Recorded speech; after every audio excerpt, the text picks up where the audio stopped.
Because of the nature of SaaS as a platform, it's a lot easier to switch than it used to be. I'm old enough to have been around in like on-premise, mainframe, deployments of software, huge upfront investment. So a customer was incented to stick around on that platform for a long time, and the vendor was not that incented to do anything really special.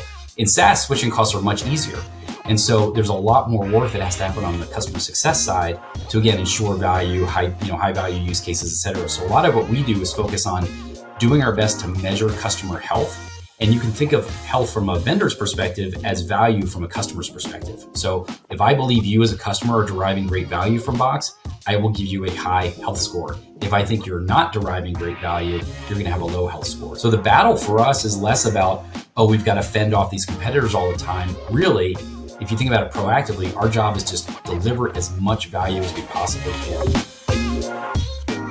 Hi, I'm Ted Blosser, CEO and co-founder of WorkRamp, where we're redefining the corporate learning space with the world's first all-in-one learning cloud for employee and customer learning.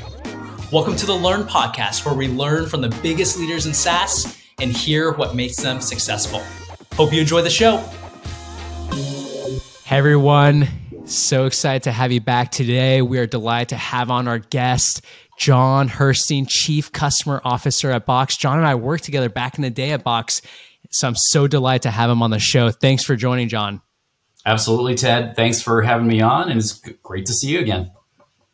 Well, let's jump into it. Let's start with your background. Give us let's say a Cliff Notes summary on your career, and then we'll actually spend some of our time at your deep dive into your time at Box, and also maybe one interesting fact many people may not know about you.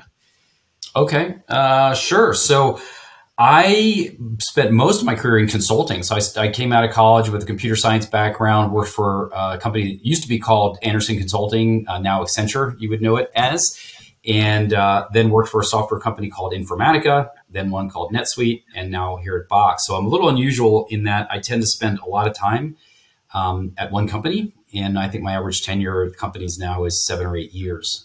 So although I've been working for 30 plus years, I've only worked for 4 companies, which is, as you know, quite unusual in tech. As I said, most of my career was in consulting. Box was the first role I had where it really expanded on my consulting background to look more comprehensively at all of what we now call customer success. So at Box, where I've been for the past 12 years, customer success comprises our CSMs, our customer success managers, our consulting organization, and our support team, as well as a couple other miscellaneous things. But that's kind of the core of what I'm responsible for here at Box. And before we jump into your time at Box, and I'd love to share some of the stories we shared together, what was that tipping point that changed you from consulting over into, I don't know if you call it the dark side, but into let's say working at an actual company versus consulting for one? Well, yeah, it's a great point. I mean, the 3 companies I worked for in consulting were all very different. Accenture was a pure play consulting company, right? So we were just kind of going in, doing work for clients and coming out. And you're right, it's very different, right? When you're day-to-day responsible for the decisions that you make and living with them versus you're a consultant, you fly in, you make some recommendations and you leave, and it's some sort of someone else's problem to solve. And you never really get to see those outcomes. You never really get to see whether the decisions or recommendations you made panned out, right? And actually, one of the things I learned from one of my bosses at Box was you should be in a role long enough to live with the consequences of the decisions that you make in that role, right? And if you're bouncing from year to year to different things, you always look back and think you were super successful, but you don't actually know. So maybe I've been a little extreme on that, where I'm at companies too long. I don't know, but it's been a great time at Box. But the other 2 software companies I worked for before Box were consulting teams inside of a software company implementing our software for customers, and was able to kind of take that experience. That's what started the conversation with Box, because Box was starting to get into enterprise, as you'll recall. And we were starting to have higher expectations from customers around, well, okay, we bought the software, but now what do we do, right? And with smaller customers, it was like, oh, well, Box is easy. You just turn it on, you start using it, it's no problem. But when you're in the enterprise, you have to think about things like, well, what about security and user management and content migration? And it becomes a consulting engagement. And so I first started engaging with Box around this consulting conversation, but then my boss, who was our COO at the time, said, well, we've also got a support team and we've got these folks that we call client service associates. Like, why don't you take all that together and sort of run it? I didn't think I was interviewing for that job. I thought I was interviewing for a consulting job, and it turned into this, like, why don't you go run customer success at Box? Package deal. Well, I'll date ourselves a little bit. So when we met, I think it was 2011. I still remember. It almost feels like yesterday. And so I wanted you to actually share a story with the audience where, and I'll tip the audience off a little bit. It was a story around you're introducing yourself to the company. I was in the lunchroom. I think I was sitting towards the back, and I was like, "Who's this guy, Jon, coming in?" Yeah. And you tell this story around this barbershop experience. I literally haven't forgotten it to this day. Tell us a little bit about the story. Yeah. If you still agree with the story, give the audience some background on the story. Because again, if it got etched in my head, I want to get etched in everyone listening's head as well, in terms of how you think about customer success. Yeah, it is kind of a memorable story for me too. I went out to Cincinnati, Ohio. It was my first customer visit at Box. So it was, I don't know, within a few weeks that I was at Box, and there was a team, I think a CSM and a sales rep were going out to see this customer. And they were one of our first enterprise customers. So it was kind of a big deal, probably one of our biggest customers at the time. And it was my first customer visit, so was really looking forward to it. And I realized a day or so before the trip that, like, my hair was sort of out of control, and wasn't super professional. And I just thought I need to get a haircut. But with the travel and everything, I didn't have time. So I land in Cincinnati, and I was using Yelp at the time. So sort of looking for the best barber I could find, the best rated barber in Cincinnati. And I find this barber shop, and they had a really funny name. I don't remember now, but it was something like, the King's Barber or something like Royal Barber or something like that. So it was sort of fancy, but you go there and it's not fancy at all. And it was just sort of an experience of being in this barber shop, and this guy was like an Elvis impersonator, and he'd been in movies. And so he had this whole backstory. His son was working in the shop. I think it was summertime, and his son was like, offered me a shoe shine. Like, there was just this whole experience that was going on. But what really stuck out to me in the story that I told at Box was when he was all done cutting my hair, and, there's that moment, that reveal moment, right, where you look in the mirror and they hold up the mirror to the back of your head. You can kind of see what it looks like. And he said to me, "Is this the best haircut you've ever received?" Or something along those lines. And it was such a direct question. And I don't know if it was or not, but you kind of felt compelled to say, yes, this is great. And then he said, "Well, that's good, because if you said no, I wasn't going to charge you for this, for the haircut." And the reason why it really stood out to me from the standpoint of my job and why I related to the Box was that our mindset around customer service, I wanted it to be that, right? Which was to create the best experience we could for our customers. And it's funny, when I told you the story of how I started at Box, it was really a consulting conversation. There was no job description because there was no one doing that job at Box. And so the day I started, my boss handed me basically a half-page written, job description, and basically said, "Here's what your job is, go do it." And effectively what it said was, your job is to delight our customers. And so my mantra, you'll probably remember this, Ted, for the first couple of years I was at Box, was all about customer delight. And that story was a story of customer delight. Like, was this a delightful experience for you? But in the vein of your podcast, which is all about learning, what I would say to you and your audience is that I think I learned that was a little too simplistic, right? This idea of customer delight. And what I mean by that, and what I say quite often, is that delight is important, but it's insufficient, right? In the sense that it's not enough to just delight your customers. Your customers can love working with you. They can think you're a great partner. They can think you've got great people, great values, and all that. But at the end of the day, people buy software or products in general or services in general because they believe it will provide some business benefit to them, right? If we're talking about B2B, right? B2C is obviously a completely different world. But in the world of B2B, people don't buy products because they like you, right? They buy products because they think they're going to solve a problem in their business, generate some ROI. And so you have to couple delight, creating a delightful experience with your customer, with providing real business value, solving real business problems. And so it felt, now when I look back on it, it felt like just too simplistic to say our job's to delight customers. We should have happy customers. And there's even been some customer success organizations who call their teams like, the customer happiness team or whatever. It's like, it's really not about happiness. And in fact, sometimes you have to tell your customer things they don't want to hear in the interest of giving them more value, right? In the interest of them getting more out of your product. And so your job isn't actually always to make customers happy. It's to make sure you're delivering value to them. So anyway, long story, but that's a learning that I've had over the years about, the difference between delight and value, and both are important. When did that shift happen in your mind? Was it an ARR amount? Was it like a trend where churn was ticking up and you're like, you know what, we can't just like smile our way through this churn reduction, right? Like that's not going to solve things. At what point did it hit you on the head where it's like, you know what, we actually need to move from just a delight focus to a value focus? And how's that been going since? Yeah, it's a good question. I honestly, I don't know if there was a lightning bolt moment where it was like blindingly obvious that, I've been wrong the whole time. I think it was more of a gradual transition. And part of it had to do with the fact that, and again, you'll recall this, but early on, our go-to-market model was a viral model, right? It was all about free users inside of companies using Box, at some point saying, oh, this is really helpful. Now I'm gonna hand over my credit card and I'm gonna buy a few licenses for my team. And then that starts to grow, and that gives us the right to go have a conversation with the CIO about going bigger, right? That was the go-to-market model for Box for many, many years. And in that world where it's a delightful product and easy to use and people get value from it very easily, you didn't have to think as much about value and user adoption because it kind of happened organically. Like it was a very, very viable product.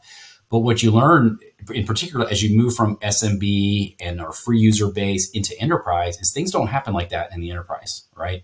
And I'm sure you've learned this yourself, right? With WorkRamp, it's hard to get people to do something different in a company, right? It's about user behavior and behavior modification and change management. And, you have to do more than just have a product that people like, right? Again, you have to solve a business problem for them that's compelling enough that users will do something different than what they used to do, right? And so I think it occurred over time as we worked with more and more enterprise companies, and we saw that just having a high adoption rate wasn't sufficient in all cases to prevent churn. Sometimes you'd have really high adoption and customers would churn anyway. And like, well, why is that? And sometimes it comes down to, well, their use cases weren't that compelling, right? They weren't deep enough. There weren't deep integrations to where they're rating value. So I think it was a gradual learning because our customer base changed, our product changed. I think to some extent the market changed too. Back then SaaS was kind of fun and, it was easy and you could just sign up and try it. If you didn't like it, you would sign up for something else and try something else. And it's now an enterprise, right? So it's a very different sales model. So yeah, think of one that I remember when we were going out in the early days, Dropbox, the easiest product in the category to use, but easy to churn off of it to a Box, to a Microsoft Office, because the business value proposition we would give would be much higher, right? It wasn't about the usage of Dropbox, which was probably through the roof. It was more around the value provided. Let me talk about a really interesting topic that I think you're really well positioned to comment on. And I call it kind of CS in the midst of huge competition. What's hard in the space is that when you come up for things like renewals, you have some very good options out there. You have Microsoft Office, which has an embedded OneDrive product. You have Dropbox. You have G Drive that Google can provide in their app suite. How do you run a successful renewal CS org every day when every single renewal, I'm assuming maybe not every single one, but you probably have to address the elephant in the room of, hey, why stay on the best of breed platform product versus going to a bundled product? Walk us through how you run a team amidst tough competition like that. Yeah, for sure. Listen, I think every business, unless you're in some category creation, and you actually wrote a LinkedIn post, I think, about a category creation, right? Just this week, I think. Redefinition. Yeah, redefinition instead of creation. Unless you're in that world where you're creating something literally new, like you're going to have competitors, right? So, like, I think everyone deals with this. Every CS organization deals with it. And again, in SaaS, because of the nature of SaaS as a platform, it's a lot easier to switch than it used to be. Right? If you think about, and I won't go into the whole long story about this, but I'm old enough to have been around in like on-premise, mainframe, deployments of software, huge upfront investment. So a customer was incented to stick around on that platform for a long time, and the vendor was not that incented to do anything really special. In SaaS, switching costs are much easier.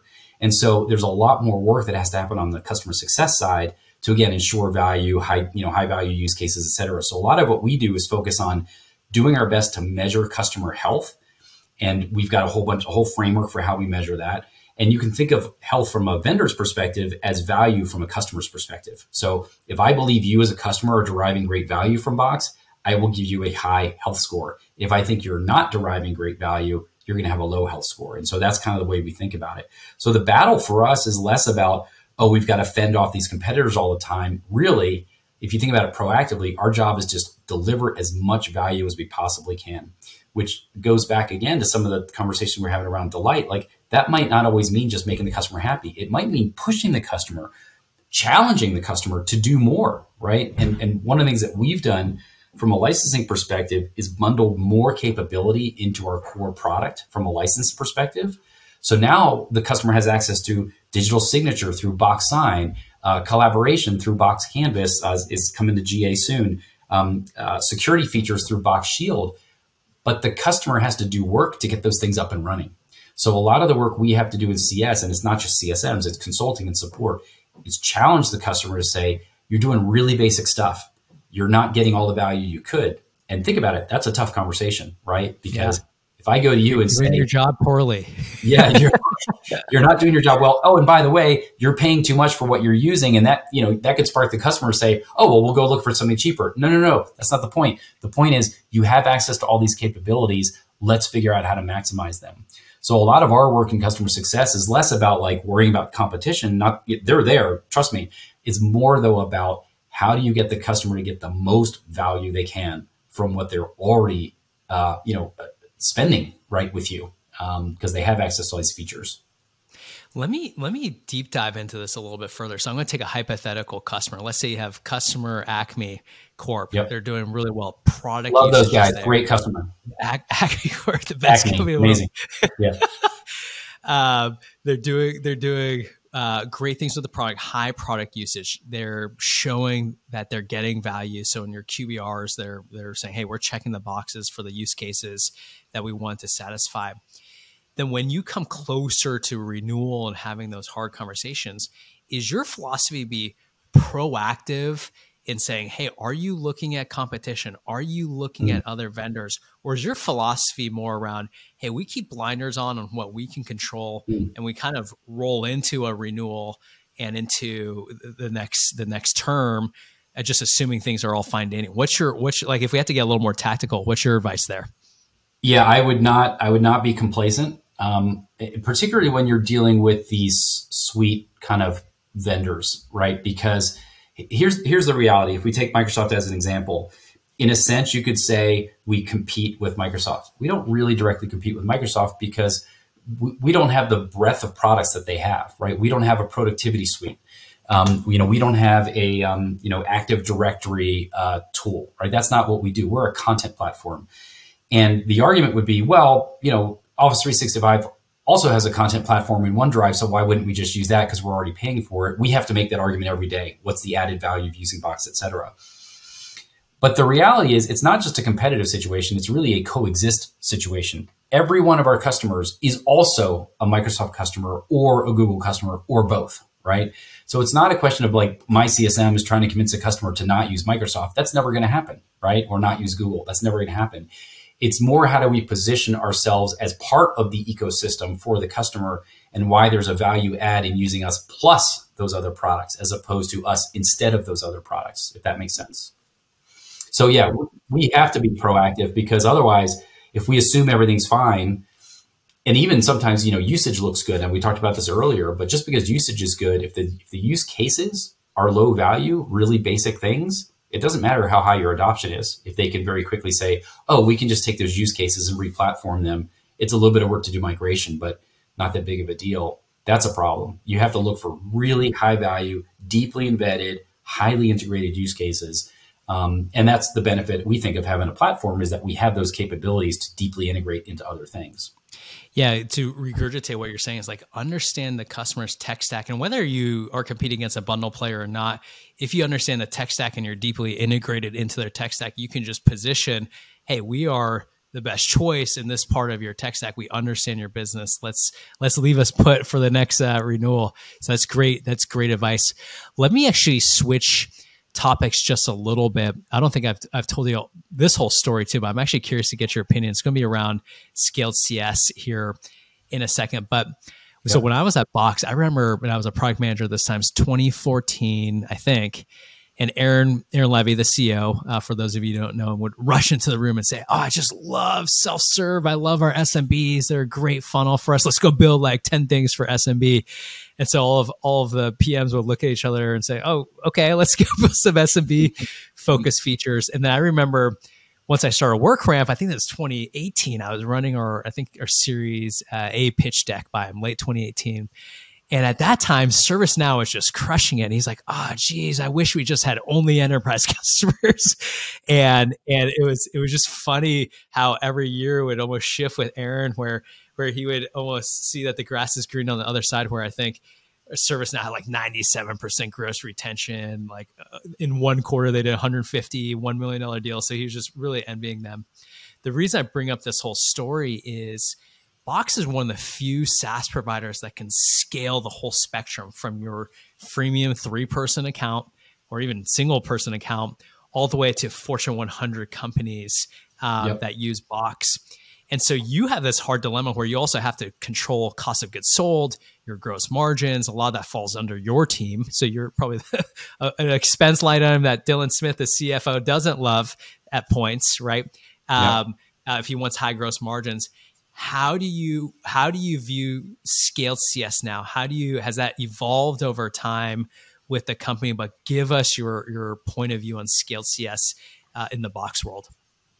Yeah, well, I think for a business like ours, it's absolutely essential, right, to have that. I mean, and just to give people some perspective, Box now has probably around 120,000 customers in total, sort of paying enterprises. Everything, as you said, we think of freemium customers as different because those are really individual users with free accounts. But if you think about our lowest paid account, it's 3 seats typically in a business.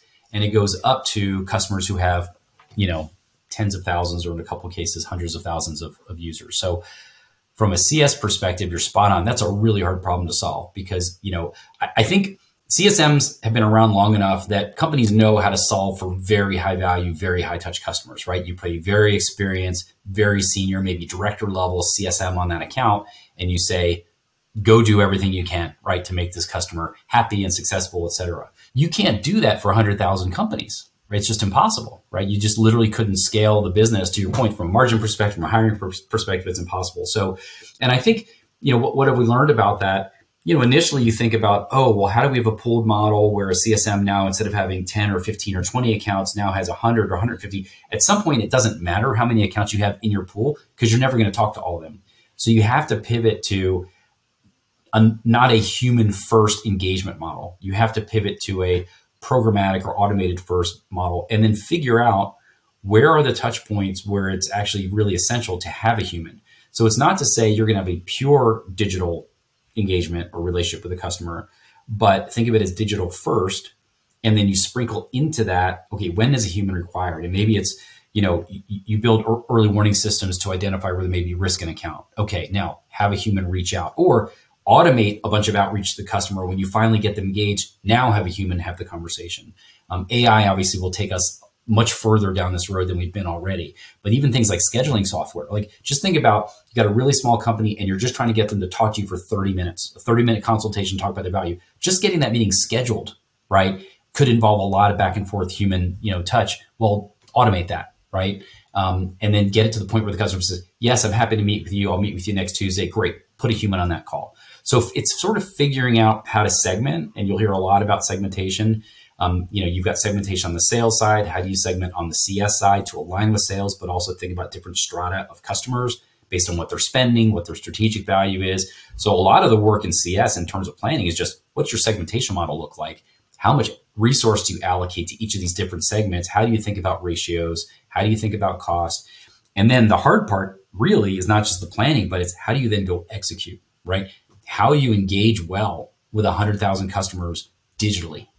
And for better or for worse, that's not just a CS problem. It's a marketing problem. It's a product problem. It's a CS problem. And to do it well, and frankly, we're still learning, all of those teams have to work really well together. What do you do in the product? What do you do through email? What do you do maybe through social? What does support do when there's inbound requests from those customers? And I think it's one of the most interesting areas of customer success is how do you do CS at scale really, really well? And what I would say to people who are, if any of your audience is in customer success, if you're in scale and you sometimes feel like, oh, the enterprise customers get all the love, the win notices, are all about the big customers. This is actually the more interesting area, I think, of customer success because of the future is going to be digital first, right? If you're building those skills now, even though maybe it doesn't feel quite as sexy as some of the big enterprise logos and brands that you have, this is actually, I think, where a lot of the interesting action is going to be going forward. Do you push the envelope every quarter, every half year, every year to say, hey, can we automate more? What's the cadence there? And have you ever gotten to a point where it's like, hey, you actually maybe automated too much or too fast?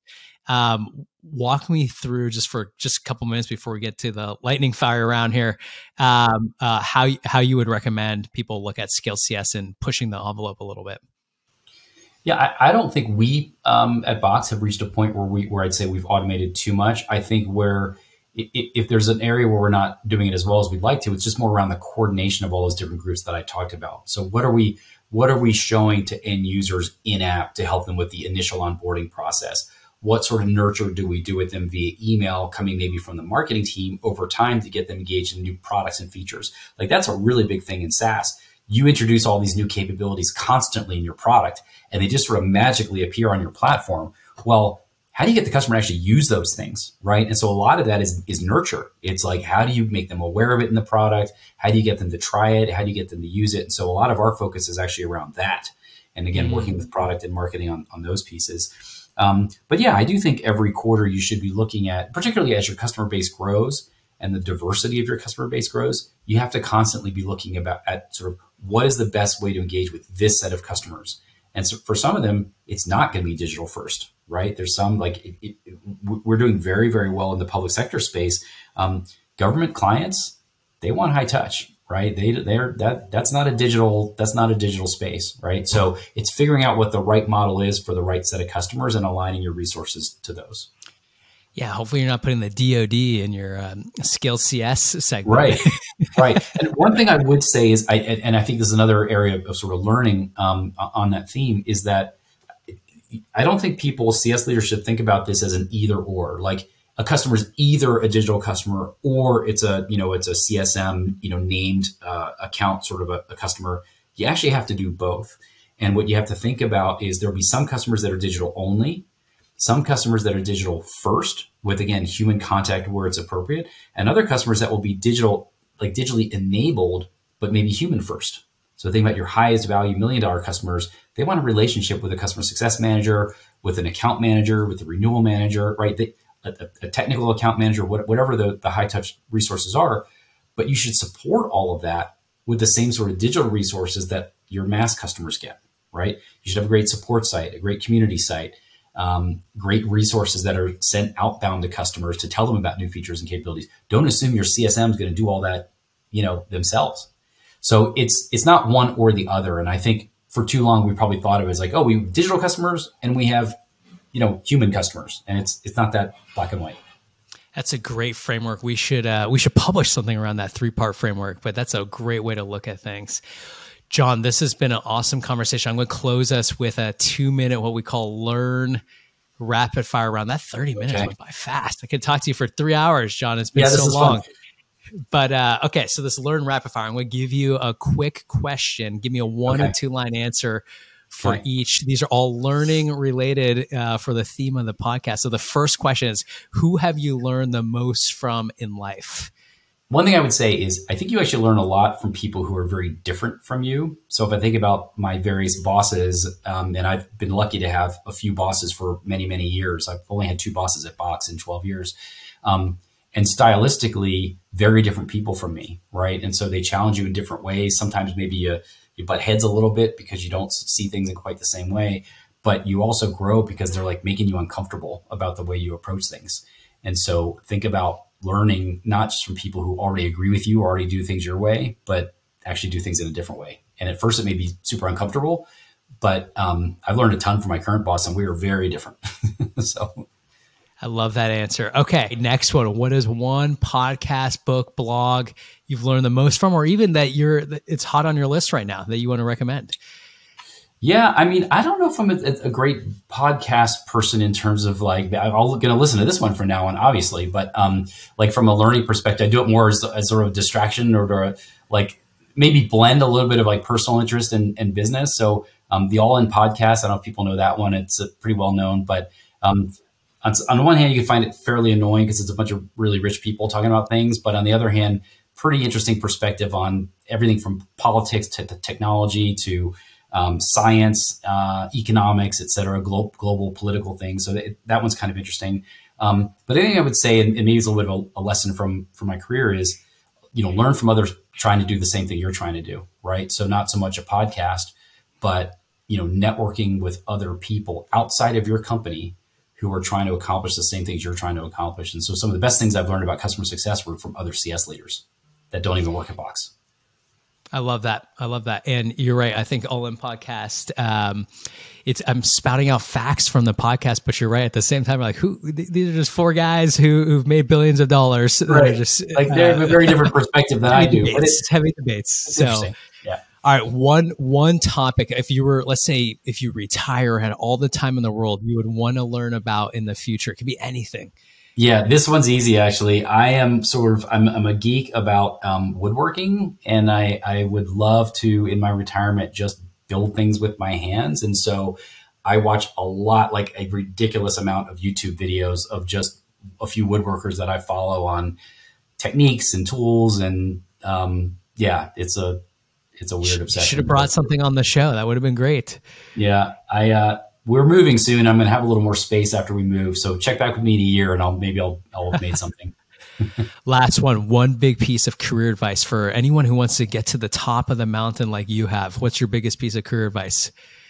I would go back to that networking thing. And probably one thing I didn't do early enough in my career was that networking. What I mean by that is not so much from a standpoint of like, okay, I'm going to climb and use my network to climb, but it's more when you're inside of a company, your perspective can be a little bit shrouded by the company's perspective, right? And so for the first three companies I worked for, everyone I learned from were the people I worked with at the same company, right?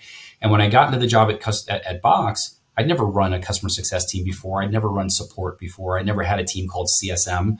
And so almost out of necessity, I had to go find people, and the Gainsight community was a great community for me. But just meeting other customer success leaders, many of whom, if you think about the early 2010s, were also learning how to build customer success teams. We weren't the first ones to do it, but we're relatively early. And, what are you finding? Conversations around like, how do you do compensation? How do you measure your CSMs? What's the job definition for a CSM? None of us really knew, right? So that networking was critical to me being successful in this role because I could just go ask other people who weren't, they didn't have any attachment to, Box or what decisions we were going to make, but they were helpful to me in building. And there's a ton of people I could name on that. But I would say to people, it's never too early to start that. And that networking comes in handy when you're hiring people, doing things like reference checking. When you're trying to hire someone, you're looking for someone, you reach out to your network and like, who do you know? It's an amazing thing. And it's never too soon to start building that. Jon, that's great advice and a great way to wrap up an awesome session. So Jon, thanks so much again for joining us. The audience, I'm sure, is going to love everything that you shared here. And I'll hope to see you again soon here. Let's not make it 3 or 4 years until we catch up next. True. Well, Ted, we love what you're doing at WorkRamp over here at Box, and appreciate you having me on the show, and best of luck. All right. Thanks, Jon. Talk soon.